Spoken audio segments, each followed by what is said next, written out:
طرف ہوتی ہے. ہم نے خود دیکھا وہ ایسے بالکل کعبے کے سامنے اور رکھ کے اس کی طرف ٹانگے کر کے بیٹھے, قرآن بھی پڑھ رہے ہیں, سو بھی رہے ہیں. وہاں تو منع نہیں ہے. اگر شیعہ ٹانگ کر لے,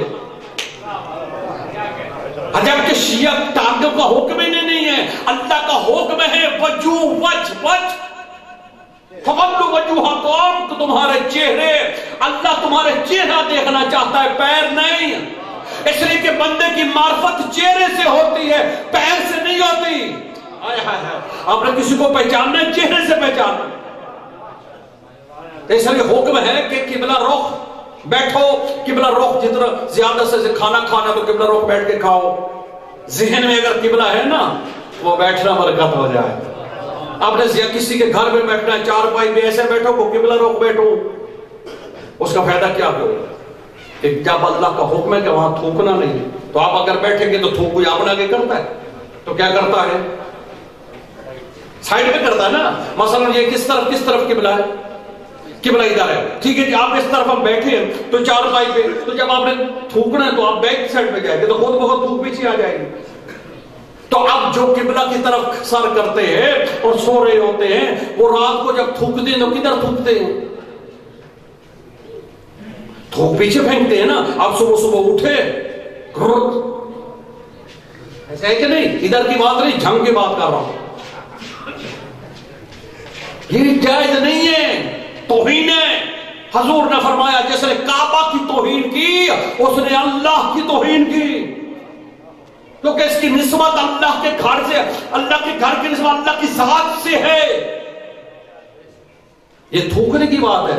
آگے دوسرا قدم, رفع حاجت کرنا, طہارت کرنا, پیشاب پخانہ کرنا, یہ تو حرام ہے. آپ قبلہ رخ بیٹھ بھی نہیں سکتے, قبلہ کی بیک طرف بھی نہیں بیٹھ سکتے, نہ فرنٹ نہ بیک. پریشان تو نہیں ہو گئے؟ بچوں کو سکھا رہا ہوں, جب بھی آپ نے باہر جانا ہے نا, آپ کو دیکھنا ہے کہ قبلہ رخ تو نہیں, ہو سکتا ہے اس سے میری بخشش ہو جائے. پشت بھی نہ ہو, فرنٹ بھی نہ ہو, یہ شریعت کا حکم ہے. تو ہے نا شریعت کو ایسے ہی تلاش کرنے کو حکم ہے جیسے نماز کے لیے قبلہ تلاش کرتے ہو. جب طہارت کرنی ہے تو دیکھنا واجب ہے. اکثر لوگ اس غلط استعمال, ہم تو کچھ اس طرح متوجہ ہیں, ہمارے بھائی تو بالکل گئے گزرے. مسلمانوں کا تو حال ہی عجیب ہے, وہ بات ہی ایسے بنا رہے ہیں قبلہ رخ. یاد رکھیں اگر کسی کے گھر میں قبلہ رخ بات ہے اسے توڑوائیں, فوراً واجب ہے. نہیں تو اللہ سبحانہ و تعالیٰ قرآن کہتا ہے من یعظم حرمات اللہ, کون ہے جو اللہ کے گھروں کی حفاظت کرے, حرمت کرے. اور کہا کہ قبلہ کی طرف رخ کر کے پیشاب و پخانہ کرنا یہ اس گھر کی توہین ہے. اور یہ توہین اس گھر کی نہیں, اللہ کی توہین ہے. اللہ اور اللہ کے رسول کو اذیت دینی ہے, یہ روایت کے لفظ ہے. اس لیے حکم ہے کہ جو مائیں اپنے بچوں کو حاجت کے لیے بٹھاتی ہیں ان کی پرورش کریں ایسے, انہیں قبلہ رخ نہ بیٹھنے دیں. یہ میں جو عظم شاعر اللہ پہ اتنی بیعت کی ہے, کچھ دینا تھا. یہ ہے کعبہ قبلہ. اب حضرت پیغمبر فرماتے ہیں یا علی انت فی امت کمثل کعبہ, تو اس امت میں کعبے کی مثال ہے. جب اس طرف ہم نہ تھوک سکتے ہیں نہ نجاست کر سکتے ہیں تو علی ایمان کا قبلہ ہے, اس کے لیے نہ ہم گالی نکال سکتے ہیں نہ سب و شتم کر سکتے ہیں.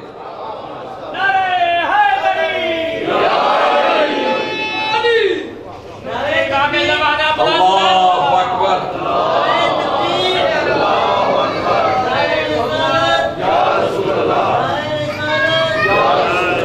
جو ہے یہ قرآن کی آیت ہے, میں پوری پڑھ دیتا ہوں. کہ یہ بے وقوف لوگ اعتراض کریں گے کہ یہ قبلہ کا کیوں بدل دیا. ما واللہم عن قبلتہم اللاتی کانوا علیہا. قل, اب میرے اللہ نے کہا قل للہ المشرق والمغرب. میرے نبی نے کہہ دو انہیں قل للہ المشرق والمغرب, مشرق و مغرب اللہ کے لیے. یہدی الی صراط مستقیم, وہ تو تمہیں صرف صراط مستقیم پر دیکھنا چاہتا. تو اس کا کیا مطلب ہوا؟ یہ کعبہ صراط مستقیم ہے. صراط مستقیم کی طرف جا رہا ہے، الہ صراط مستقیم، یہ ہمیں صراط مستقیم پر لے جائے گا۔ تو کعبہ صراط مستقیم ہے۔ فرمایا علی تو اس دنیا میں کعبے کی مثل ہے، کہ اس لیے کے لیے بھی فرمایا یا علی صراط کا صراط مستقیم، تیرا ہی راستہ صراط مستقیم۔ کعبہ صراط مستقیم، علی کا راستہ صراط، علی کے علاوہ کوئی راستہ صراط مستقیم۔ پیغمبر اسلام کے صحابی ہیں جناب عمار یاسر، حضور علیہ السلام کا آخری وقت ہے، قدموں میں بیٹھے ہیں، کہا یا رسول اللہ، بڑا مقام ہے جناب عمار یاسر کا۔ انہوں نے کہا یا رسول اللہ سنا ہے کہ بعد میں بڑے رولے پڑ جائیں گے، بڑے حالات جو ہے وہ چینج ہو جائیں گے، بڑے مختلف ہو جائیں گے، تو میں کیا کروں جس سے میرا ایمان بچ جائے؟ حضور نے اس اہل سنت کے ہاں بھی ہے، شیعوں کے ہاں بھی ہے یہ حدیث، حضور نے فرمایا کا سالک الناس وادیا، میرے بات دیکھیں سارا جہان ایک طرف جا رہا ہے، وہ علی ایک طرف جا رہا ہے۔ سالک علی وادیا، علی ایک طرف چل پڑا ہے، زمانہ ایک طرف چل پڑے۔ فصلت علی ابن ابی طالب، میں تیرا نبی محمد کہہ رہا ہوں علی کی اتباع کرنا وہ صراط مستقیم ہے۔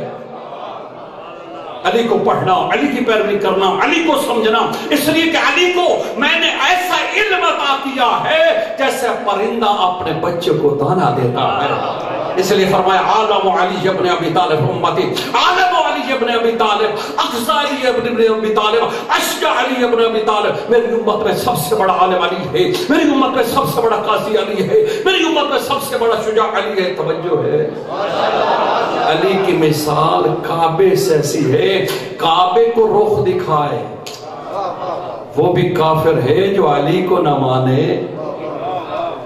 توجہ ہے، صراط مستقیم علی ہے۔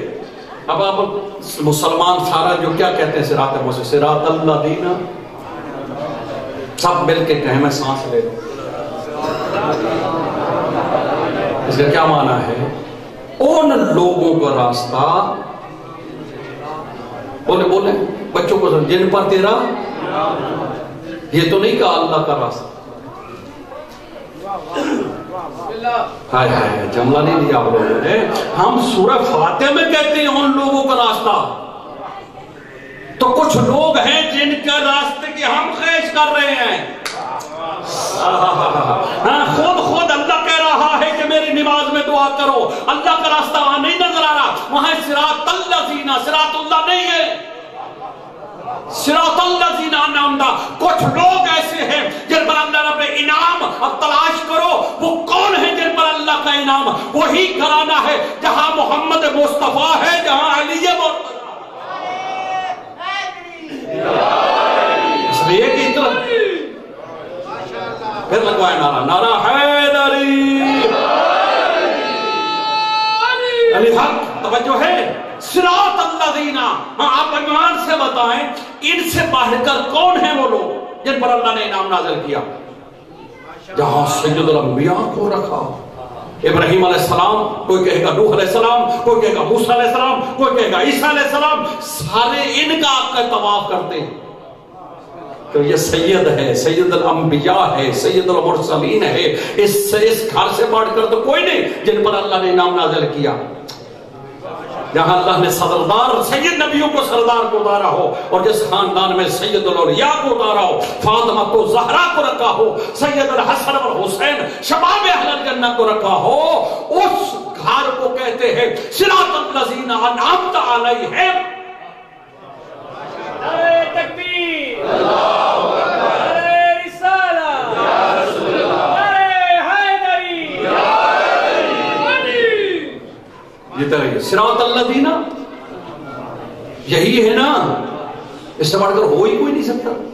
ارے جس خاندان کو سرداری ملی ہو، نبیوں کا سردار، ولیوں کا سردار، جنت کا سردار جو ہے یہ ہیں۔ اب مسلمان ساری زندگی تو پڑھتا رہے صراط الذین انعمت علیہم، یہی کہتے ہیں نا، ان لوگوں کا راستہ۔ وہ جھوٹ بولو کون ہے جن کا نام لینے تو گوارا نہیں، توجہ ہے؟ مسلمان سوچنا چاہیے یہ کون ہے صراط الذین انعمت علیہم جن پر اللہ نے نام. اللہ اکبر. تو آپ مسلمان ہم تو کہتے ہیں سورہ پڑھ کے الحمدللہ رب العالمین کہ ہمیں ان کا راستہ مل گیا ہے. جب سورت ہم پڑھتے ہیں نا سورہ الحمدللہ تو ہم اس کے بعد پڑھتے ہیں الحمدللہ ہے کہ اللہ تیرا شکر ہے کہ تو نے ان کا راستہ دکھا دیا کہ ہمارے پاس محمد والے محمد ہیں, ہمارے پاس اہل بیت ہیں, ہمارے پاس امام ہیں, اس سے علاوہ اور ہے ہی کوئی نہ. تو ہم کہتے ہیں الحمدللہ. تو وہ ترجمہ کرتے ہیں ہمیں وہ راستہ دکھا, یعنی ان کا راستہ. بھائی کھڑے نماز میں ہو, پڑھ فاتحہ رہے ہو اور پھر بھی کہنا راستہ دکھا, اس کا مطلب ہے کہ ابھی محمد والے محمد سے دور ہیں. تو جن کی قبول ہو جاتی ہے آمین وہ ادھر آ جاتے ہیں. جو ہے مطلب وہ راستہ دیکھ لیتے ہیں کہ محمد والے. تو پیغمبر نے فرمایا یا علی انت فی امت کمثل کعبہ, تو اس امت میں پریشان تو نہیں ہے. کعبے کو پشت دکھانا حرام ہے, علی کو نہ ماننا بھی حرام ہے, کعبے کی طرف تھوکنا حرام ہے, علی کو غصہ و شتم کرنا حرام ہے. اس لیے پیغمبر نے فرمایا تو میری امت میں کعبے کی مثال ہے. اللہ اکبر. شروع میں میں نے کہا تھا کعبہ ہے اسلام کا قبلہ, علی ہے. اگر وقت عبادت کعبے کی طرف منہ نہیں تو صرف نماز باطل ہے. علی وہ قبلہ ہے, اگر دل میں علی کی ولا نہیں تو نماز نہیں, ایمان ہی باطل ہے. اب پیغمبر نے خود فرمایا لو ان اللہ اکبر لو ان عبدا, اگر کوئی بندہ قتل بین صفا والمروہ, اسی کعبہ میں صفا اور مروہ کے درمیان مارا جائے, لم یعلق یا علی, علی اگر اس کا دل تیری ولا سے خالی ہے, لم یشم ریح الجنہ, جنت کی خوشبو نہیں سکتا. یہ بھی مسلمانوں کی حدیث ہے. اب آؤ بس نتیجہ, تو ہمارا ہر امام, اب کعبہ بھی قبلہ ہے, امام بھی قبلہ ہوتا ہے. اور امام کیسا قبلہ ہے جسے کعبہ بھی سلام کرے. وہ حضرت عباس کا خطبہ ہے نا, اگر خدا کی مصلحت اور مشیت نہ ہوتی تو یہی کعبہ حسین کا طواف کرتا. توجہ ہے, کعبہ قبلہ ہے تو امام قبلہ ہے. امام کو بھی ہم قبلہ کہتے ہیں. یہ جو ہم مولوی کو قبلہ کہتے ہیں نا, اصل میں قبلہ امام وقت ہے. اور اس قبلے سے تعلق تو ہمارا شیعوں کا زیادہ ہے, ہم شیعوں کا ہے. ابراہیم علیہ السلام اسی قبلے میں اسی کو بلند کیا, رسول اللہ نے اس کا تعارف کرایا, مولا اس لیے اس میں تشریف لائے, اور پر امام وہاں کھڑے ہو کر خطبہ دیں. لہذا یہ ذہن میں رہے کہ امام وقت جو ہوتا ہے وہ اپنے وقت کا, اپنے دور کا قبلہ ہوتا ہے. قبلہ معنی یوں لے کہ جس سے لوگ ہدایت لیتے ہیں, اس سے لوگ امام موسیٰ کاظم علیہ السلام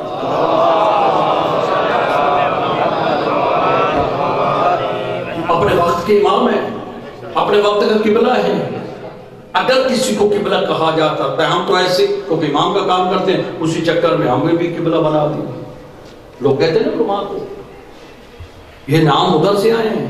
توجہ ہے کیونکہ ان کے کام کرتے ہیں کہ اگر امام آ جائے تو امام ہی قبلہ ہوگا.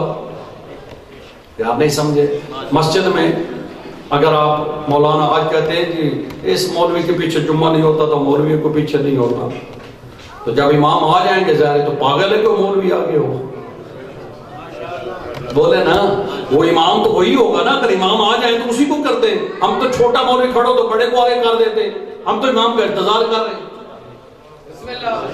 تو جملہ ایسے ہی آگے کہتے ہیں جی امام کے پیچھے کسی پیچھے نماز نہیں ہوتی تو کوئی عید نہیں پڑھا سکتا, کوئی جمعہ نہیں پڑھا سکتا, تو پھر کوئی کچھ بھی نہیں کر سکتا.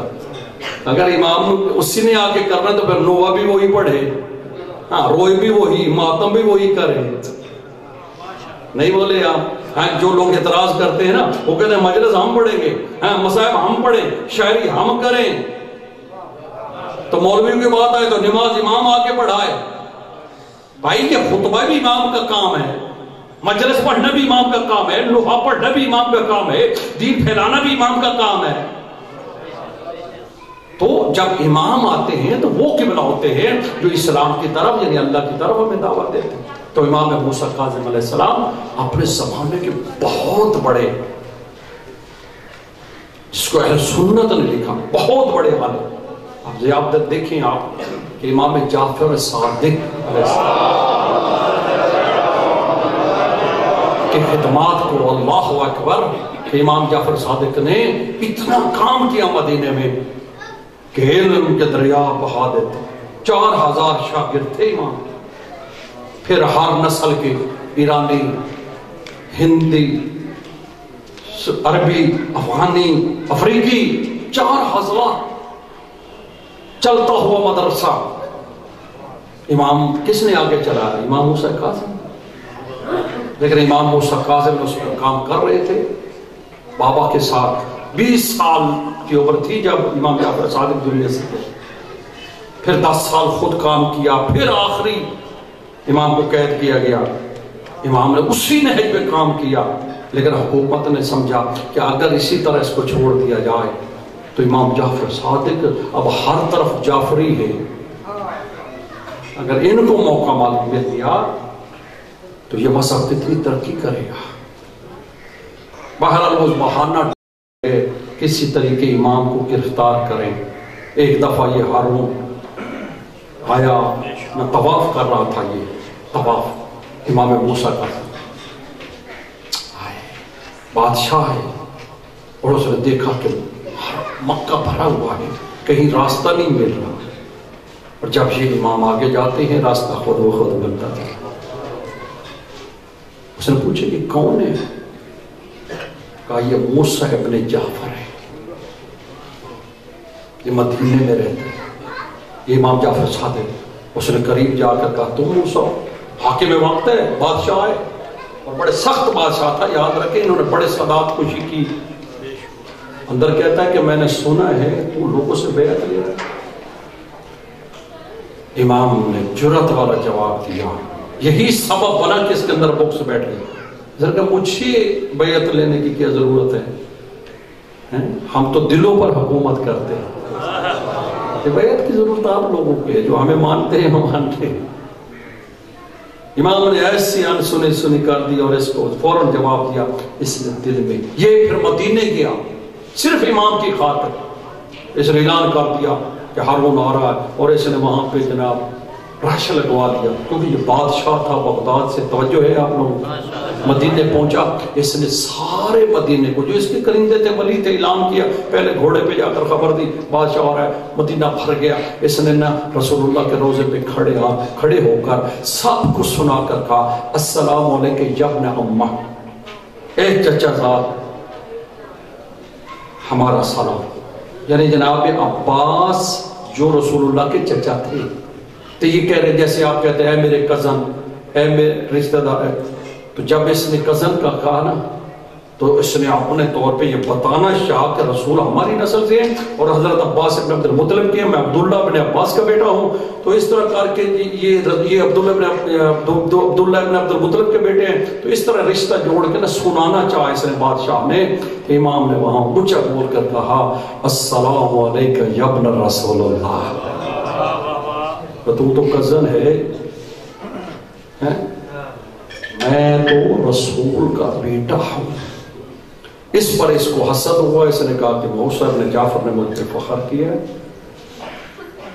اور اس نے اندر بغض سے رکھ لیا، بس پھر کیا، پھر اس نے امام کو سکون کا سانس نہیں ملا۔ پھر امام کی جو ہے نا اس نے زندگی بس قید کے حوالے کر دی۔ پہلی قیدیں جو ہے امام کی وہ کبھی قید کرتے تھے، پھر وہ امام کی ریاضت عبادت دیکھ کر چھوڑ دیتے تھے۔ یہی کہتا تھا اس کو قتل کیوں نہیں کرتے؟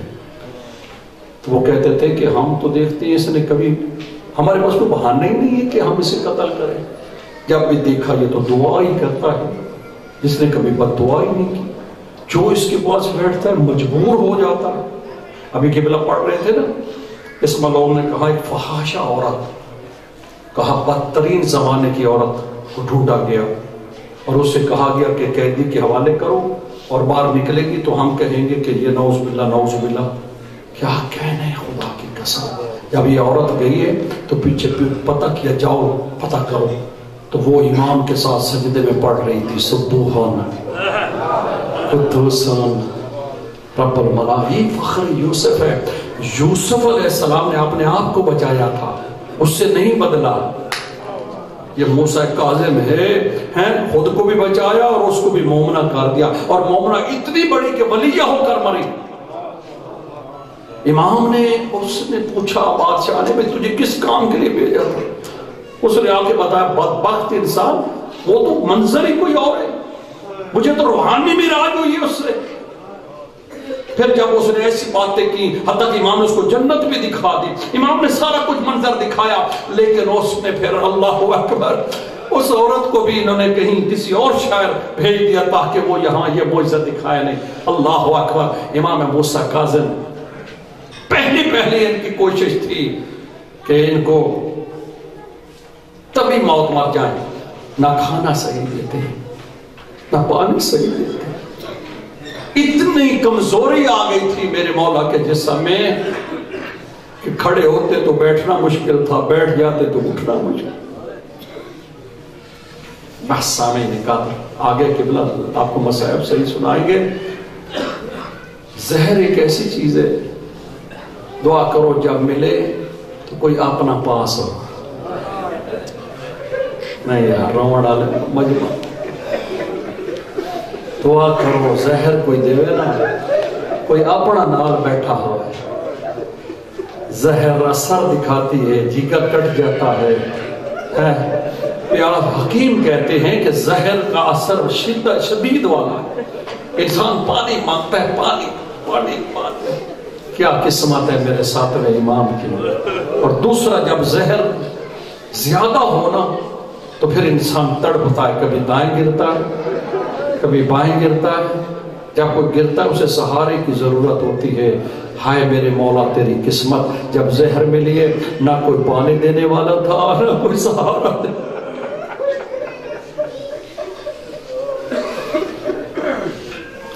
جزاک اللہ جزاک اللہ۔ میں کہوں گا مولا حسین آپ بڑی قسمت ہے، آپ کا علی اکبر آپ کے پاس سویا ہوا، علی اصغر آپ کے پاس سویا ہوا۔